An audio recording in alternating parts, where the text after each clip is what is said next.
Jim Dooley. I'm the composer for a series of unfortunate events on Netflix. I'm lucky to work in my home studio here in Malibu, California. Let me show you around. This is where I compose the music for the show, as well as record a lot of the instruments and all the vocals. Well, one day I got a call from Barry Sonnenfeld, and he said, could I come and help out on a series of unfortunate events? And of course, I was like, the answer is always yes when you're working with Barry, because you know it's going to be something that's really creative, really well put together, and then you're going to have a team of people who support you in what you're trying to do. The real trick to making this show work musically is that each book in the series has an entirely different skin on it from the previous ones.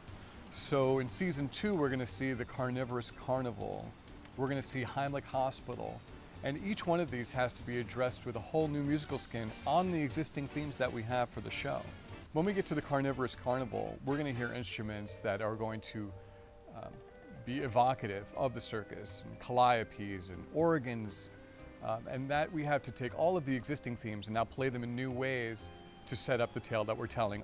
Each character does have a theme. The children, their themes are primarily based on what they're doing. So Violet has a theme for when she's solving a problem. When she ties her hair back, she has a specific theme for when Violet is doing that.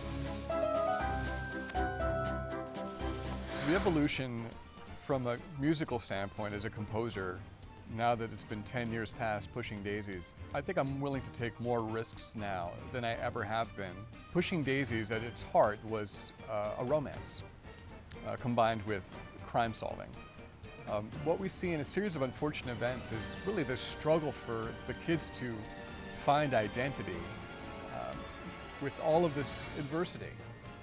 And that struggle dictates that the music has to primarily be against them at almost every turn. Before I started writing a note of music, I knew that I needed to collect new sounds for this show.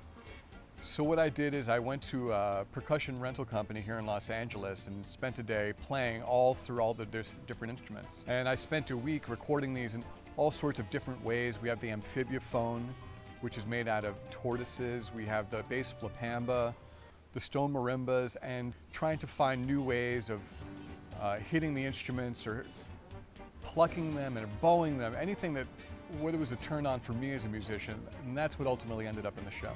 As a composer, one of the greatest highlights of working on a series is to work on an episode that deals specifically with music. So the songs I wrote for the episodes dealing with Heimlich Hospital, it was wonderful to write the songs and then have to tie those into the score. It benefits the narrative when I get to write the songs, then it creeps into the score, and then the people come in and start singing it, and it can be seamless. The opening of the Carnivorous Carnival starts with this massive ballroom, up-tempo dance sequence in which also information is being passed through a note from person to person throughout this dance. As a result, I had to come up with this very intense swing band, which we recorded a live swing orchestra, and it's a really intense sequence with all the storytelling that has to go along with the caper at the same time. One thing that has changed since Pushing Daisies is I got married 6 months ago, and my wife is a professional opera singer. There was an opportunity for a vocalist to come on and do some Morricone-style vocalists as we're in the West. And I had to look no further than my wonderful wife, Brooke DeRosa. One of the challenges of working with your wife is when you're trying to get the score just right, but you also have to make sure that you do everything delicately. Okay, well, you're welcome. And yeah, you're cooking dinner tonight.